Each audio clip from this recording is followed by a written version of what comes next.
ससुराल में अगर आप सास की बुराई किसी से कर सकते हैं तो वो है आपकी देवरानी या फिर जेठानी, क्योंकि वो भी आपके जैसे ही हालातों से गुजर रही होती है।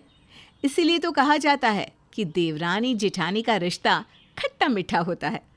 लेकिन क्या हो अगर आपको अपनी देवरानी से ही जलन होने लगे? अब ऐसे ही कुछ खिचड़ी पक रही थी रेवती और सोनिया के बीच। सोनिया, यहाँ तो आ। देख जरा तेरे मायके से कितना कुछ आया है। आई माँ जी। रेवती जरा देख तो, कितना कुछ भेज दिया इसके मायके वालों ने। इतने सारे फल, सूखे मेवे, कपड़े। हाँ, आपको तो अच्छा ही लगेगा। ये सब इतना कुछ मिल जो रहा है। समधन जी तो हर बार इतना सब भेज देती हैं। पिछले हफ्ते ही तो ढेर सारी मिठाइयाँ भेजी थी। सच में तुम्हारी माँ ना बहुत कुछ भेजती है। हाँ, मैं उनकी एक ही तो संतान हूँ, इसलिए कुछ ज़्यादा ही प्यार है पापा और मम्मी को मुझसे। अरे रेवती बहू, तू दूर क्यों खड़ी है?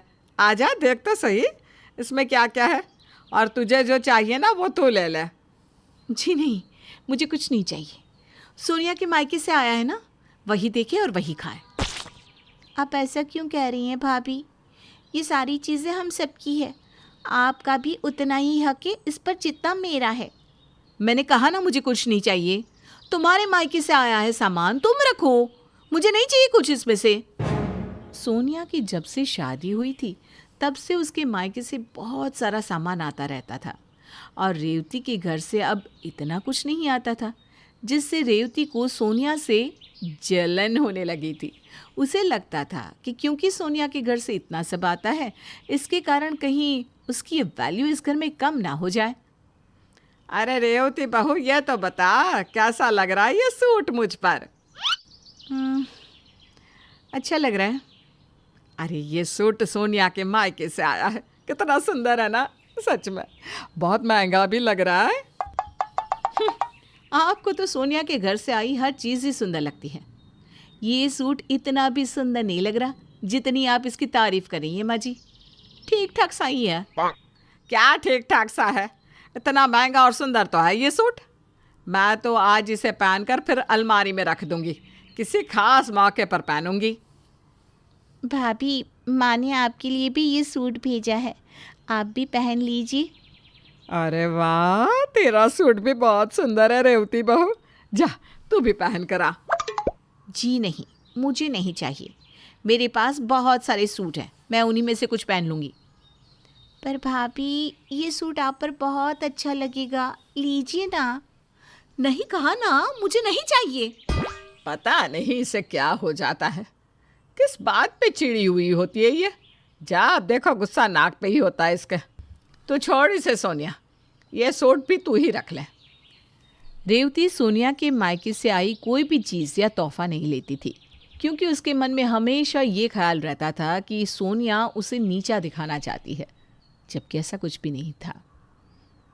तुम्हें कितनी बार कहा है माँ, मुझे हर हफ्ते कुछ ना कुछ भेजा करो ना। मुझे अपनी देवरानी के सामने कितना नीचे होना पड़ता है। रेवती, तुम ये बात क्यों नहीं समझती? तुम हमारी एक ही बेटी नहीं हो, 3 और भी है, और हम तुम्हें हर त्योहार पे तोहफे तो भेजते हैं ना। मैं कुछ नहीं जानती, मैं बस इतना जानती हूँ कि मुझे मेरी देवरानी से ऊपर दिखना है। उसके घर से इतना सामान आता है कि मेरी सास हमेशा उसके ही गुण गाती रहती है। मगर तुम्हारी सास ने कभी तुम्हें या हमें ताना नहीं मारा, कभी कुछ मांग नहीं की।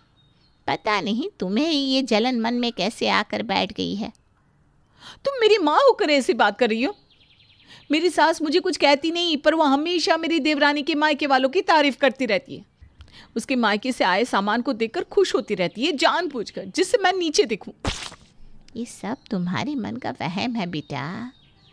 रेवती, तुम्हारे ससुराल वाले तुम दोनों में भेदभाव नहीं करते। तुम्हारी देवरानी के घर से चीज़ें आती है तो तुम्हें भी तो खुश होना चाहिए, उसका आनंद उठाओ। पर देखो, तुम तो अपने मायके वालों पर ही चिल्ला रही हो। मैं कुछ नहीं जानती। अगली बार तुम भी मेरे लिए अच्छे से कपड़े, सूखे मेवे और मिठाइयाँ भेजना। इतनी जलन भी ठीक नहीं। मैं तुम्हें समझा सकती हूँ, बस आगे तुम्हारी मर्जी। रेवती अपनी देवरानी के मायके वालों को नीचे दिखाने के लिए अपने मायके वालों पे दबाव डाल रही थी और उन पर गुस्सा कर रही थी। और इतना ही अब उसका गुस्सा अपने ससुराल वालों पर भी दिखने लगा था। रेवती, ज़रा मठरी लाना जो सोनिया के मायके से आई थी। कल मैं ऑफिस लेके आया था तो मेरे सारे दोस्त तो पागल ही हो गए। बोल रहे थे उन्होंने इतनी अच्छी मठरी कभी नहीं खाई। अरे मठरी से भी ज्यादा वो जो मिठाई आई है ना भैया, मुंह में घुल जाए ऐसी है। मैंने तो एक डिब्बा ऐसे ही खा लिया। हाँ सच में, चीज़ें तो सोनिया के मायके से ऐसी स्वादिष्ट आती है कि पूछो ना, खा के बस मज़ा आ जाता है। ये लीजिए भैया मठरी, भाभी आप भी लीजिए। मुझे नहीं चाहिए, तुम सभी खाओ। जब देखो सोनिया के मायके से ये आया, सोनिया के मायके से वो आया, सारी चीज़ें बहुत स्वादिष्ट है। सोनिया के मायके के कपड़े, सबको हर वक्त यही सोचते रहते हैं। अरे जब चीज़ें अच्छी है तो अच्छी ही बोलेंगे ना। तुम्हारी तरह हम सबकी ज़बान कड़वी नहीं है, जब देखो नाक पर गुस्सा रहता है। हाँ हाँ, अब तो मैं आप सबको बुरी ही लगूंगी क्योंकि मेरे मायके से ये सारी चीज़ें आती नहीं ना, यही बात है ना। नहीं नहीं भाभी, आप गलत समझ रही हैं। हमने तो कभी ऐसा नहीं सोचा। हाँ, कहने को तो सब लोग यही कहते हैं, लेकिन जब भी इसके मायके से सामान आता है तो सब लोग मुझे नीचा दिखाने में लग जाते हैं। मैं सब समझती हूँ, जब देखो इसके मायके वालों के सामान की तारीफ करते रहते सब, जिससे मुझे ताने मार सके। रेवती बहू, अब तो कुछ ज़्यादा ही सोच रही है। हम सबके मन में कभी ऐसी कोई बात नहीं आई, तो खुद ही अपने मन से ये सब सोचती रहती है और खुद ही दुखी होती है और हमें भी गलत समझती है। मत जाने दो, इसे कुछ भी समझ में नहीं आने वाला। अगर किसी के मन में जलन भर जाती है ना तो उसका कुछ नहीं हो सकता। भाभी, मेरे मायके से जो भी चीज़ें आती हैं वो हम सबकी होती है। मैंने कभी आपको अपने से अलग नहीं समझा, सच में। बस अभी इतना सीधा बनने की ज़रूरत नहीं है। मैंने भी माँ को बोल दिया है, वो भी इतनी सारी चीज़ें भेज दिया करेंगी। फिर मैं देखती हूँ कौन मुझे नीचा दिखाता है। तेरा दिमाग तो ठीक है रेवती, ऐसे अपने मायके वालों से मांगना अच्छा थोड़ी ना लगता है। मैं किसी भी कीमत पर अपनी देवरानी से पीछे नहीं रहना चाहती। रेवती के मन में जो जलन थी, उस वजह से वो हर किसी को गलत समझ रही थी और तो और अपने मायके वालों पर भी दबाव बना रही थी कि वो भी उसकी बात माने। पर सोनिया को इस बात का बुरा लग रहा था कि उसकी जेठानी को उसकी वजह से इतना परेशान होना पड़ रहा है। मुझे ऐसा लगता है कि शायद भाभी को इस बात का दुख हो रहा है कि उनके मायके से इतनी चीज़ें नहीं आ रही और सब लोग बस मेरे मायके वालों की ही तारीफ़ कर रहे हैं। पर हमने तो कभी उनसे कुछ नहीं कहा। हाँ, हमने कुछ नहीं कहा, पर उनके मन में ये बात घर कर गई है, तो शायद ये बात उन्हें परेशान कर रही है। हमें कुछ करना चाहिए उनके लिए।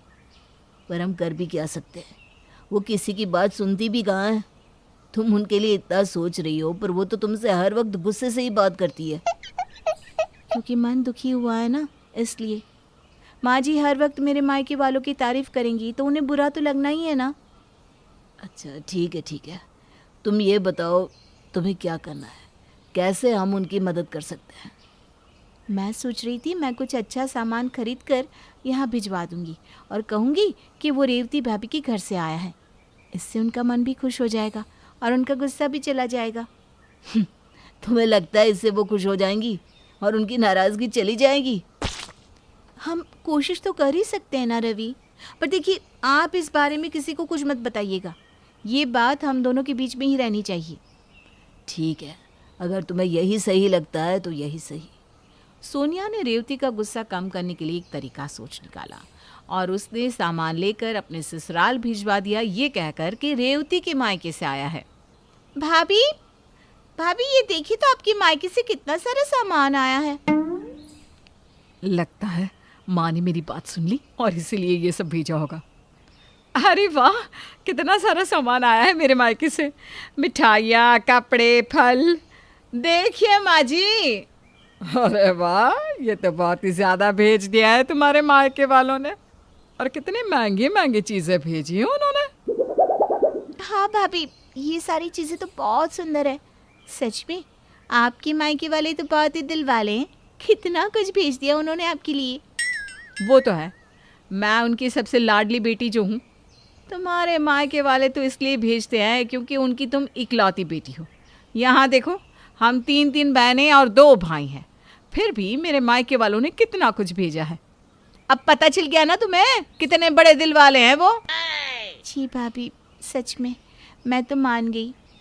हर बार पर उछलती रहती थी ना तुम, मेरे मायके से आया है, मेरे मायके से आया है। अब देख लो, मेरे मायके वालों के सामान के आगे तो कुछ भी नहीं है। सोनिया के घर से इतना सब आता है पर उसने कभी आपको सुनाया नहीं है भाभी। और आप रवि, ऐसा कुछ नहीं है, भाभी बस अपने मायके वालों की तारीफ कर रही है। सोनिया ने रवि को इशारा करके चुप रहने को कह दिया, पर रवि को बुरा लग रहा था क्योंकि सोनिया के इतना सब करने के बाद भी रेवती तो सोनिया को ही ताने मारे जा रही थी। तुमने मुझे चुप रहने को क्यों कहा? तुमने देखा नहीं भाभी कैसे तुम्हें सबके सामने नीचा दिखा रही थी? अरे कोई बात नहीं ना, ये तो वो आज बहुत खुश थी ना कि उनके मायके से सामान आया है, इसलिए। खुश होने में और घमंडी होने में फ़र्क होता है सोनिया। तुम ये सब कैसे सहन कर सकती हो? ऐसा कुछ भी नहीं है, रेवती भाभी धीरे धीरे ठीक हो जाएंगी, देखना। बस एक बार उनको लगे कि उनके मायके से भी बहुत सारा सामान आता है, फिर सब कुछ ठीक हो जाएगा। रवि को रेवती का सोनिया को इस तरह नीचा दिखाना बिल्कुल भी पसंद नहीं आ रहा था, लेकिन सोनिया चाहती थी कि उसकी जेठानी भी खुश रहे, इसलिए वो उसकी हर बात को नज़रअंदाज कर रही थी। पर जहाँ सोनिया अपनी जेठानी को खुश करना चाहती थी, वहीं रेवती को अपने ऊपर घमंड होने लगा था और वो तो जैसे हवा में ही उड़ने लगी थी। अरे माँ जी, आपने ये सूट क्यों पहना है? आप वो सूट पहनिए जो मेरे मायके से आया है। अरे पर क्यों बेटा, ये सूट भी बहुत ही सुंदर है। ये सूट सोनिया के मायके से आया है, मुझ पर बहुत जच भी रहा है। मुझे तो इतना कुछ खास नहीं लग रहा ये सूट। मेरे मायके से आया सूट पहनती तो और भी सुंदर लगता।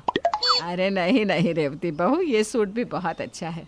सोनिया के मायके से आई हर चीज़ ना अच्छी होती है, तुमने भी तो देखा है ना बहू।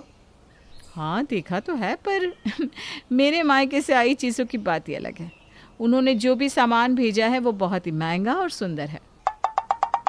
रेवती, कुछ दिन पहले तो तुम सोनिया से जलती रहती थी कि उसके मायके से इतना सब आता है, और अब खुद के मायके से सामान क्या आया, तुम तो जैसे हवा में उड़ने लगी बहू। अब क्या करूँ माँ जी, मेरे मायके वालों ने भेजा ही इतना सब है कि मैं उनकी तारीफ़ किए बिना रह ही नहीं सकती। रेवती के सर पे घमंड का भूत सा सवार हो गया था, पर उसे ये नहीं पता था कि जिस मायके के सामान पर वो इतना उड़ रही थी वो उसके मायके से आया ही नहीं था। पर सोनिया ने कभी उसे ये एहसास ही नहीं होने दिया कि ये सब वो कर रही थी। अरे देखिए माँ जी, आज फिर से मेरे मायके से कितनी सारी चीज़ें आई हैं। हाँ, सब बहुत अच्छा है रेवती बहू। अच्छा तो हो गई मेरे मायके से जो आया है। सोनिया, लगता है तुम्हें ये सब देखकर खुशी नहीं हुई। नहीं नहीं भाभी, आप ऐसा क्यों कह रही हैं? मुझे तो बहुत ही खुशी हो रही है। आप खुश हैं तो हम सब भी खुश हैं। हाँ, अब तो तुम यही कहोगी ना, पर मैं जानती हूँ अंदर से तो तुम जल भुन गई होगी कि अब इतना सब मेरे मायके से आता है। सब लोग मेरी तारीफ कर रहे हैं और तुम नीचे हो गई ना। नहीं भाभी, आप मुझसे बड़ी हैं, आप तो हमेशा ही मुझसे ऊपर रहेंगी। मेरे मन में ऐसा कुछ भी नहीं है, सच में। हाँ, अब तुम नहीं मान रही हो तो तुम्हारी मर्जी, लेकिन अब तो यही होगा। अब तो तुम अपना राज भूल ही जाओ। बस भाभी बस, बहुत हो गया।